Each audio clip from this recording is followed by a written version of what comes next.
first thing in level 1 that we want to do, we want to move our horse out and move him around the round pen. Before I get started, I just want to emphasize one thing. What I've heard for the last 30, 35 years, when you ask people about ground school and round penning, they think they're just supposed to get their horse in and run him around the round pen until he gets tired. Then he's ready to go to work. That's exactly what we don't want. I do not want to bring a horse in here and run him and run him and run him in the round pen to get him tired. I don't care if he walks around the round pen or trot. I'll get him to walk, trot, and canter. This is a gaited horse, so he's going to rack instead of trot. But what we're looking for is to control his direction and control his feet. We're wanting to become his leader and be the dominant one in the herd. And to do that, we've got to control his direction and control his feet. And that's what we're after. We're not after about building his lungs and his legs up to where he can run longer. Okay, so we're going to start this horse out. And what I want to do is start him out to the left. So I want to give him clear direction the way I want him to go. And then I want to move behind the drive line. Now you're going to hear lots of talk from people about the drive line.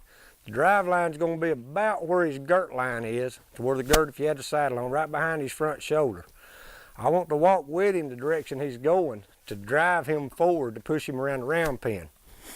Now as I'm walking around with him, I should be able to take one hand and point at the drive line, the other hand at his tail, and I've got a perfect V and I'm standing right in the center of it. That's behind the drive line.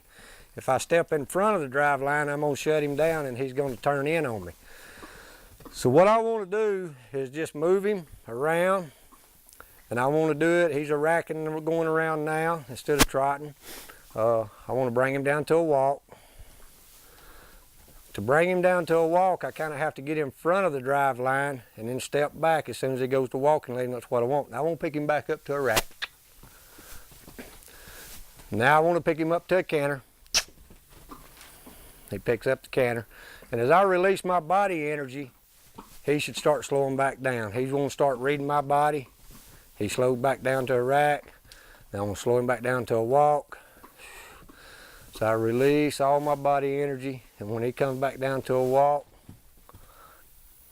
then I'm going to turn him in to me, have him stop and give me both eyes. And this is what we're looking for. I'm not looking for my horse to turn in and come to me. I want him to turn and give me both eyes, and that's where he can rest and let me come to him. So I want to go to my horse.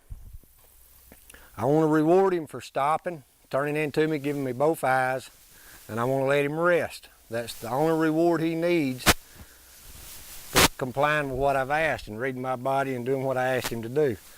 So I'll let him rest here just a moment. Typically, you want to let your horse rest longer than you make him work, and that's his reward for doing what you want. So as I reward him, I want to pet and love on him a minute and let him know that he done what I was asking. And then I want to come back to the center of the round pen, and I want to move him in the opposite direction. What we do one way, we always do both. Whether it's round penning or just working with our horse, what we do on one side of the horse, we always do on both sides. So now I'm going to give him clear direction the way I want him to go. I want him to go this way. I'm going to take my training stick and I'm going to close that door to push him around the way I want him to go. As soon as he moves off, I'll release pressure and let him walk. He's walking, now he's picking up, now he's walking. That's what I want right there. Now I'm going to ask him to rack. I want him just to ease around. I'm not looking to run him and make him tired. I'm just looking for forward motion. Now I'm going to relax my body and get him to slow back down to a rack. If he was a quarter horse, he'd be trotting. And as soon as he relaxes back down, there, now I'm going to ask for the canter. So as I pick up my energy and cue him to speed up, he sped up. Now I want him to slow back down, so I'm going to release my body energy and relax, and he'll start reading me. Then as he slows on down, then he slows on down to a walk as I totally relax my body.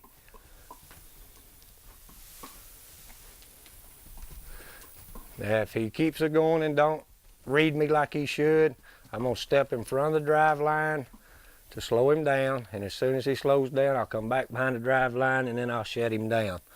That is what I'm looking for. And whichever side of the horse he's working is the side that I want to stay on to let him rest.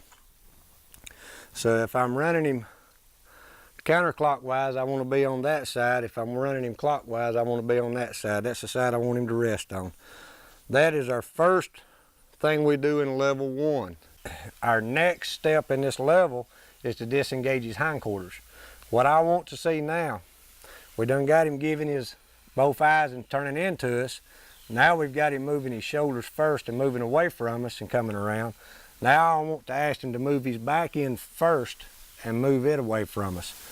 There's several reasons we do this, but the main thing is just we're dissecting this horse apart and controlling each and every body part individually. So I want to put my left hand up. Hey. The reason I put my left hand up when I'm on this side is so he won't turn in on top of me.